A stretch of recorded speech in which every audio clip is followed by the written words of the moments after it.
Pronto, ingegnere? Sì, sì, io sono tutto qua. Lei è ingegnere quello del decreto? Dell'ultimo decreto, quello di... Qual è l'ultimo? Maggio, giugno, che è l'ultimo? Qui della libertà ai congiunti, sì. Ingegnere, senti, manca come nasce voi questo decreto.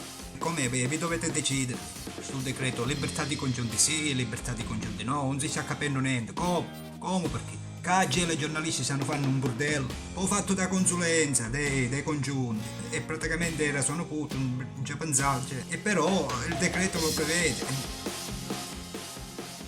Come no? Non è valido per le consulenze? E vabbè, potevo specificare. Non è valido per le consulenze. E per le somme urgenze? Ah, nemmeno? Ma là, scusa, va bene, ingegnere, grazie. Ma là, a chi minchia serve sto decreto?